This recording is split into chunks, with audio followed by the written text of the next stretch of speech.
ৰাজ্য চৰকাৰৰ বিভিন্ন বিভাগৰ অধীনত কৰ্মৰত নিয়মীয়া ঠিকাভিত্তিক কৰ্মচাৰী, শিক্ষক, টিউটৰ সকলোৰে বাবে পুনৰ কেইবাটাও গুৰুত্বপূৰ্ণ খবৰ আহিছে। য'ত কৰ্মচাৰীসকলৰ দৰমহা বৃদ্ধি লগতে দৰমহা বিসংগতিক লৈ গুৰুত্বপূৰ্ণ খবৰ আহিছে। NPS, OPS কৰ্মচাৰীসকলৰ বিশেষ ছুটি লগতে নতুন বিধেয়ক সন্দৰ্ভত গুৰুত্বপূৰ্ণ খবৰ আছে। সবিশেষ আপোনালোকক জনাব বিচাৰিছোঁ। ভিডিঅ'টো প্ৰথমৰ পৰা শেষলৈকে চাই থাকিব। জনাব বিচাৰিছোঁ প্ৰথমটো গুৰুত্বপূৰ্ণ খবৰ। অসমত পুৰণি পেঞ্চন পুনৰ প্ৰৱৰ্তনৰ দাবীৰে মুখ্যমন্ত্ৰীলৈ স্মাৰক পত্ৰ প্ৰেৰণ কৰা হৈছে। মুখ্যমন্ত্ৰীক স্মাৰক পত্ৰ প্ৰদান কৰিছে NPS কৰ্মচাৰী সন্থাই।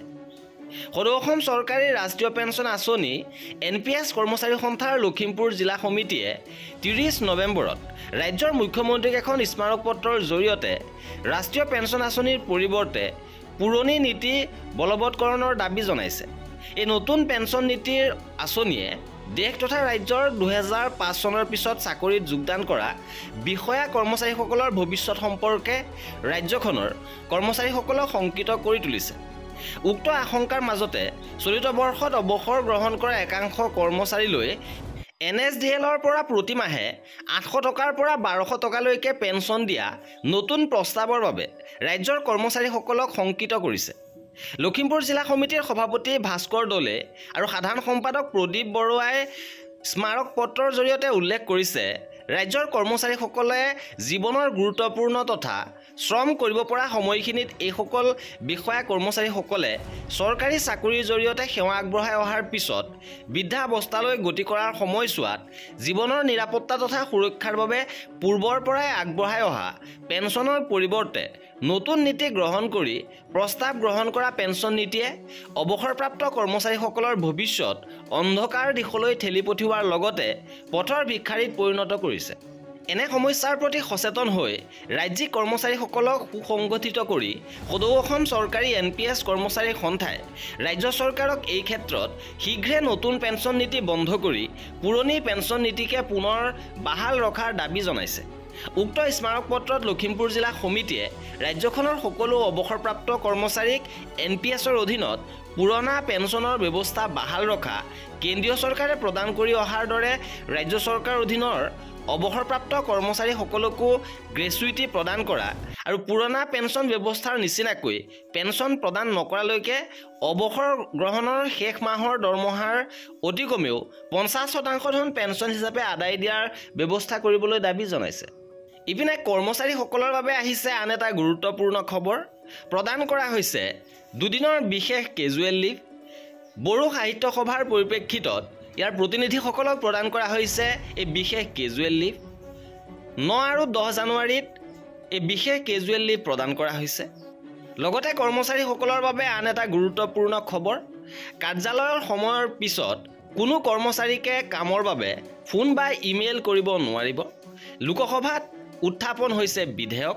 গতিকে কৰ্মচাৰীসকলক কাৰ্যালয়ৰ সময়ৰ পিছত যিকোনো কামৰ বাবে ফোন বা ইমেইলৰ জৰিয়তে হাৰাশাস্তি কৰিব নোৱাৰিব।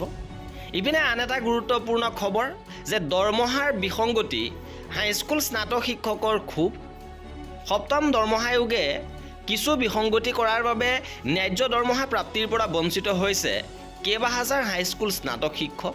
এই অভিযোগ সদৌ অসম মাধ্যমিক স্নাতক শিক্ষক মঞ্চই উল্লেখ কৰা মতে সপ্তম দৰমহা আয়োগে পে' বেন গঠন কৰোঁতে বিভিন্ন পৰ্যায়ৰ কৰ্মচাৰীৰ বাবে সুকীয়া স্তৰৰ বেতন ধাৰ্য কৰাৰ সলনি কেৱল বেলেগ বেলেগ গ্ৰেড পে' ধাৰ্য কৰে।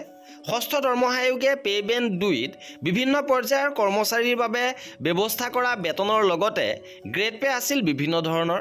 ইয়াৰে 6,660 টকা প্লাছ 3,300 টকাৰ বেছিক পে' পোৱা কৰ্মচাৰীৰ ভিতৰত অন্তৰ্ভুক্ত আছিল হাইস্কুলৰ স্নাতক শিক্ষক তথা উচ্চ প্ৰাথমিক বিদ্যালয়ৰ প্ৰধান শিক্ষক আৰু বিজ্ঞানৰ শিক্ষকসকল। কিন্তু সপ্তম দৰমহা আয়োগে নিজৰ আৰোপী তালিকাত পে' বেন ন্যায্য দৰমহাৰ দাবী মাধ্যমিক স্নাতক শিক্ষক মঞ্চৰ 2ৰ সকলো কৰ্মচাৰীৰ বাবে বেতন বৈচিত্ৰ্য ৰক্ষা কৰাৰ সলনি সকলোৰে বাবে ষষ্ঠ দৰমহা আয়োগৰ আৰোপীৰ তালিকাত বেতন 5,200 বুলি ধৰি লৈ নিজে প্ৰস্তুত কৰা আৰোপীৰ তালিকাটো সকলো কৰ্মচাৰীৰ বাবে সমাহাৰত 14,000 টকা মূল বেতন ধাৰ্য কৰি কেৱল গ্ৰেড পেৰ স্তৰত পাৰ্থক্য ৰাখে। ফলত সপ্তম দৰমহা আয়োগৰ দৰমহা গাঁথনিৰ প্ৰযোজ্য হোৱাৰ পাছত 2017 চনৰ পৰৱৰ্তী পৰ্যায়ত চাকৰিত যোগদান কৰা স্নাতক শিক্ষকসকলৰ বাবে 22,700 টকা মূল বেতনৰ ওপৰত দৰমহা ধাৰ্য কৰা হয়। গতিকে অষ্টম দৰমহা আয়োগত যাতে এই বিসংগতি নহয় তাৰ বাবে মঞ্চই দাবী উত্থাপন কৰিছে।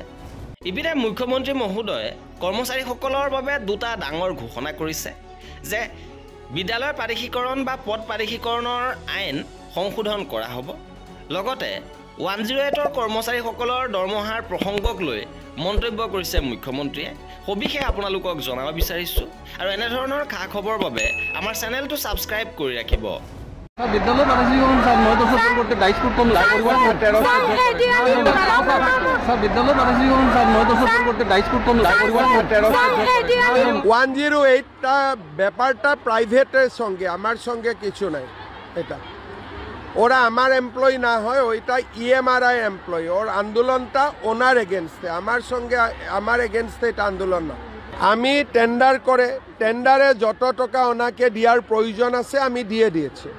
এখন টাকাটা নেওয়ার পরে ওরা কি রকম এমপ্লয়িকে দিয়ে না দিয়ে ওইটা ওনার ব্যাপার।